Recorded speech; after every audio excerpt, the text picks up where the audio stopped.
Hello दोस्तों, आप सभी को स्वागत करता हूं अपने YouTube channel BSc with HQ में। आज का जो टॉपिक होगा वो हमारा बहुत इंपॉर्टेंट टॉपिक है, हुक्स लॉ क्या होता है। ठीक है, इसमें दो तीन कंडीशन और बनती हैं, वो मैं आपको इसमें माध्यम वीडियो में बता दूंगा। लेक्चर ये हमारा आपका बहुत ही शानदार टॉपिक होने वाला है कि हुक्स लॉ क्या होता है। ये हमने आपको बताया होगा इंपॉर्टेंट में, हुक्स लॉ क्या होता है। ठीक है, ये हमारा क्या हो जाएगा, इंपॉर्टेंट टॉपिक हो जाएगा, हुक्स लॉ क्या होता है। ठीक, इसको हम डिस्कस करेंगे। ये हमारा यूनिट 6 का जो हमारा टॉपिक है, हुक्स लॉ। आइए सीखते हैं क्या होता है। देखो, according to this the law, इस लॉ के अकॉर्डिंग, इस नियम के अकॉर्डिंग, इस लॉ के according, within the elastic limit, एक elastic limit, the volume of stress is directly proportional strain.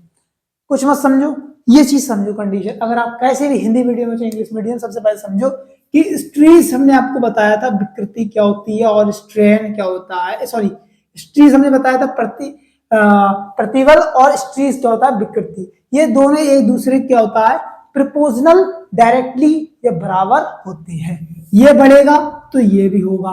अगर इसकी लंबाई मान आएगा तो इसके लंबाई में चेंजिंग आएगा, इसके टेंजेंटियल में चेंज आएगा तो इसके टेंजेंटियल में क्या आएगा, चेंजिंग आएगा। इसके वेरिंग अरेंजमेंट में चेंजिंग आएगा तो इसमें भी क्या आएगा, चेंजिंग आएगा। लेकिन इसकी थर्ड कंडीशन जो होती है इसमें नहीं होती, इसमें दो कंडीशन होती है, हमने आपके पिछले लेक्चर में बताया होगा। तो यही हमारा हुक्स लॉ कहलाता है कि अकॉर्डिंग टू द लॉ, इस लॉ के अकॉर्डिंग क्या होता है कि जो स्ट्रीज होता है वो प्रोपोर्शनल होता है डायरेक्टली स्ट्रेन के। ये होता है हमारा हुक्स लॉ। इसमें यूथ मॉडुलस होता है, एक कंडीशन बनती है इसकी यूथ मॉडुलस। यंग, जैसे यंग मॉडुलस क्या होता है, सॉरी यंग मॉडुलस क्या होता है, तो लिखेंगे young modulus started that the ratio.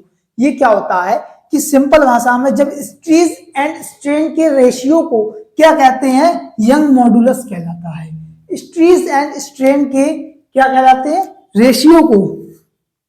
जैसे हमने यहां पर बताएंगे स्ट्रीज एंड स्ट्रेन, अगर हिंदी में बताना है तो यहां पर लिख लेना प्रतिबल और विकृति। ठीक है, स्ट्रेन इसकी विकृति है, प्रतिबल के बारे में क्या होता है, रेशियो के बराबर होता है। तो हमारा ये क्या कहलाता है, यंग मॉडुलस कहलाता है। यंग मॉडुलस को यंग बोले तो ई से हमने इसे रिप्रेजेंटेड कर लेते हैं, तो हम इसे किससे मान लेते हैं, ई से।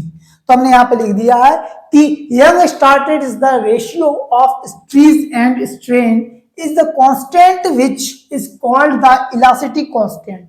तो जो हमारा जो मान आता है कि जो हमारा स्ट्रीज एंड स्ट्रेन के जो रेशियो को हम क्या कह सकते हैं, इलास्टिसिटी कांस्टेंट। जैसे यंग मॉडुलस में इलास्टिसिटी कांस्टेंट, तो जो ई होगा वो ई हमारा क्या होता है, इलास्टिसिटी कांस्टेंट। ये हमने यहाँ पे लिख के बता दिया, ये क्या हो जाता है, इलास्टिसिटी कांस्टेंट।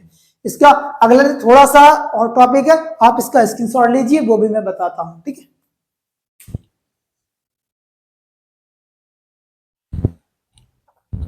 ठीक है।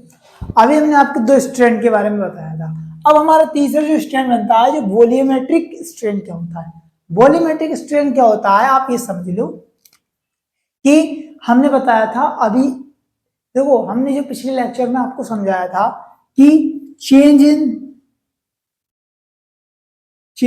Of the volume. ठीक है, चेंज ऑफ द वॉल्यूम मान लो। ठीक है, अगर वॉल्यूम में चेंज आ रहा है और original change,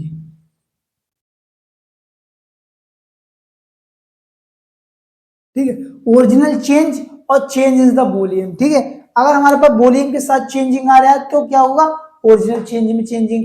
original change and volume change के रेशियो को हम क्या कहते हैं, वॉल्यूमेट्रिक स्ट्रेन कहलाता है। किसी बॉडी की वॉल्यूम में होने वाली चेंज तथा ओरिजिनल वॉल्यूम के रेशियो के अनुपात को हम क्या कहते हैं, वॉल्यूम स्ट्रेन कहलाते हैं। तो चेंज इन वॉल्यूम, यहां पर हमने लिख लेना चेंज इन वॉल्यूम,